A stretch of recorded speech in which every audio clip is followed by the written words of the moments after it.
వాళ్ళని మాత్రం ఎవరైతే అసలు దొంగలు ఉన్నారో వాళ్ళని ముట్టుకునే ధైర్యం లేదు నీకు.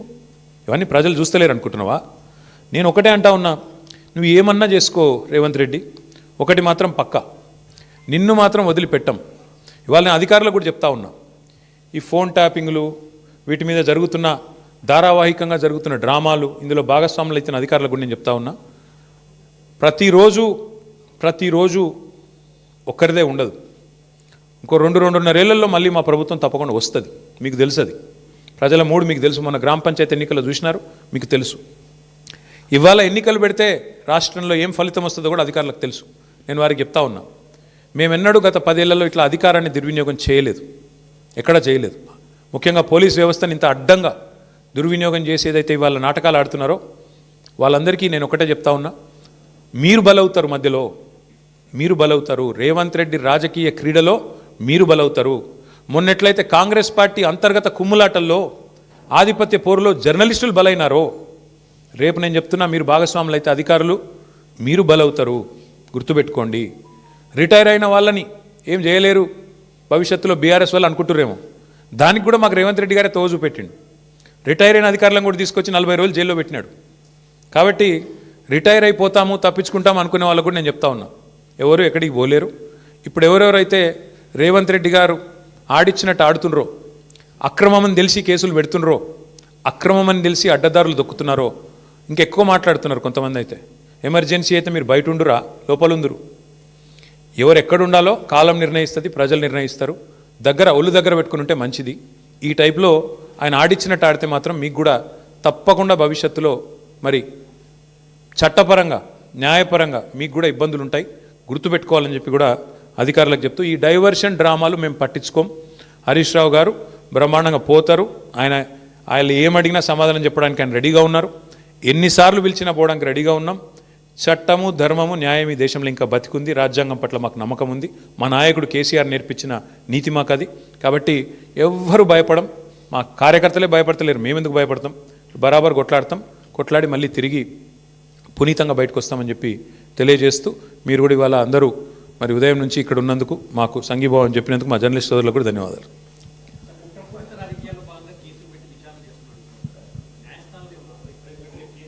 ఇప్పుడు న్యాయస్థానాల్లో ఆల్రెడీ కాళేశ్వరం విషయంలో ఆశ్రయించాము.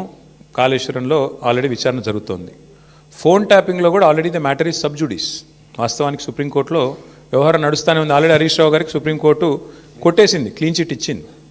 అయినా ఎందుకు పిలిచారో మీరు వాళ్ళని అడగాల. విచిత్రం ఏంటంటే బ్రదర్, మేమేమో ఈ 2 ఏళ్లలో 200 ప్రెస్ మీట్లు పెట్టింటాం ముఖ్య నాయకులందరం కలిసి. ఒక్క ప్రెస్ మీట్ ఫోన్ ట్యాపింగ్ మీద ఒక్కడు కాంగ్రెస్ వాడు పెట్టినాడా? ఒక్కడు ఎవడన్నా బాధ్యత గల్లోడు ఎవరన్నా ఒక్కరు చెప్పాలి కదా. అసలు ఏంటి కేసు, ఎవరి మీద ఆరోపణ, ఏంటి ప్రూఫ్? ఒక్కరు పోనీ పోలీసు వాళ్ళన్నా చెప్పన్నా? ఏది లేదు, అంతా లీక్ల మీదకి వెళ్ళి నడిపిస్తున్నారు. మీరు కూడా అవే రాస్తున్నారు. ఆయన లీక్ ఇచ్చుడు, మీరు అదేదో పెద్ద అదే గాస్పెల్, అదేదో భగవద్గీత అన్నట్టు మీరు రాసుడు, దాన్ని మళ్ళీ పెద్ద తెల్లరి తాటికాయంత అక్షరాలతో రాసుడు. దాని వెనకాల అడ్వర్టైజ్మెంట్లు, మీడియా మేనేజ్మెంట్లు, సంక్రాంతి శుభాకాంక్షలు, న్యూ ఇయర్ గ్రీటింగ్స్ మాకు కనబడుతూనే ఉన్నాయి. ఎజెండా డ్రివెన్ పాలిటిక్స్ నడుస్తోంది. విచారణ పూర్తి కాలేదు కాబట్టి చెప్తున్నా బ్రదర్. అందుకే న్యాయం, ధర్మం ఉందని చెప్తున్నా. బరాబర్ కొట్లాడతాము, బరాబర్ న్యాయస్థానాన్ని ఆశ్రయించి 100% విచారణ పూర్తి కాలేదంటే ఆయన హరీష్ రావు గారికి ఆల్రెడీ క్లీన్ చిట్ ఇచ్చింది కదా సుప్రీంకోర్టు. ఆయన మీద ఫోన్ ట్యాపింగ్ విషయంలో ఆధారాలు లేవని కొట్టేసింది కదా. మర్చిపోయినరా మీరు? వీళ్ళు కోట్లాది రూపాయలు ఖర్చు పెట్టి లాయర్లను పెట్టుకున్నా కొట్టవతల వారేసిండు కదా. హరీష్ రావు గారి మీద ఎందుకున్నది?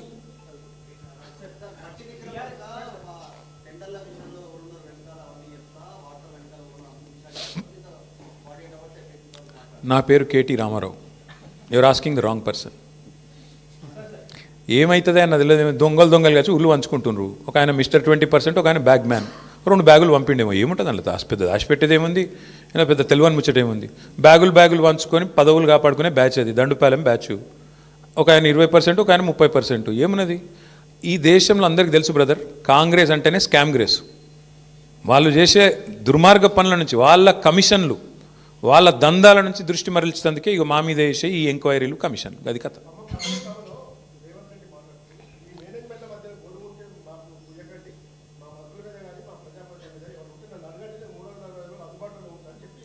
అదే అందుబాటులో ఉండే ఇళ్ళకే పోతుండు కదా, ఇళ్ళకే పోయి దండాలు పెడుతుండు కదా.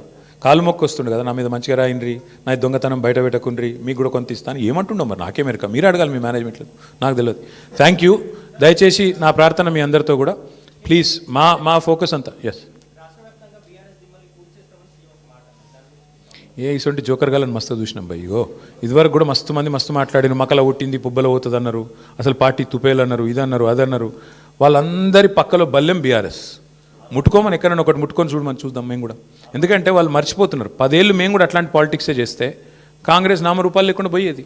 ఇవాళ పాపం ఆయన అక్కస్సు, ఆయన బాధ అంతా ఏంటంటే, ఆయన పాపం కాంట్రాక్ట్ పద్ధతిలో, అవుట్సోర్సింగ్ పద్ధతిలో సీఎం అయింది పేమెంట్ కోటాలో. ఆయన బాధ అంతా ఏంది, సొంత ఐడెంటిటీ లేదు, ఇంకా ఎవరు గుర్తుపడతలేరు, ఇంకా కూడా గుర్తుపడతలేరు పాపం. గుర్తుపట్టకపోతే యాక్టర్లను జైలు వేస్తాడు, యాక్టర్లు పోయి బతిమలాడుకోకపోతే జీవోలు ఇయ్యాడు. ఆయన ఐడెంటిటీ క్రైసిస్లో ఉన్నాడు. ఆఖరికి ఏదో హార్వర్డ్ పోయి చదువుకుంటాడట, మరి చదువుకొని వచ్చి ఏం చెప్తాడో తెలియదు నాకు.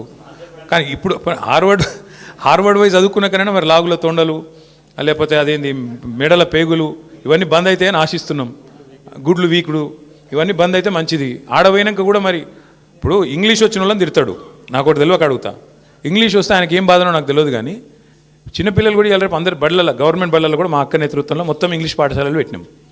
అందరు ఇంగ్లీష్ నేర్చుకుంటాను. మరి ఈయన హార్వర్డ్ పోతాడు, ఈయన మరి అక్కడ వాళ్ళు ఏం చెప్తారు, ఈయన ఏం వింటాడు, ఈయనకి ఏం అర్థమవుతుంది, అర్థమైనాక మళ్ళీ బయటికి ఏం సర్టిఫికేట్ ఇస్తారు, ఏం మాట్లాడతాడు, మళ్ళీ వచ్చి మా భయం మాకుంది.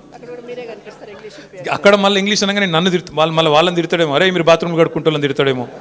ఇంకా అమెరికాలో ఎవరి బాత్రూమ్ వాడు కడుక్కుంటాడు, మరి ఆడ ప్రొఫెసర్ అయినా కూడా వాని బాత్రూమ్ వాడు కడుక్కోవాలి. కాబట్టి మరి ఈయన పోయి ఏం నేర్చుకుంటాడు, ఏమవుతుంది చూడాలి. మరి 30 తారీఖు నాడు నేనైతే అనుకుంటున్నా రేవంత్ రెడ్డి గారు కొత్త మనిషి వస్తాడేమో. ఆ కొత్త మనిషి ఏమైనా కొత్త మాటలు ఏమైనా చెప్తాడా, మళ్ళీ గదే చెత్త మాటలు చెప్తాడా చూద్దాం. Thank you. జై తెలంగాణ.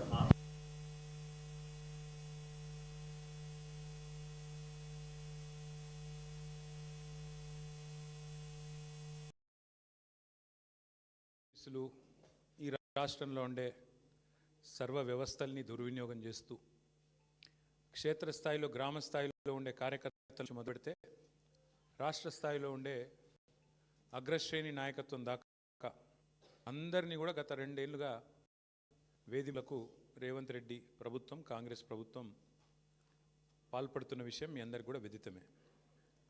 ఆ పరంపరలో భాగంగానే ఇవాళ మాజీ మంత్రివర్యులు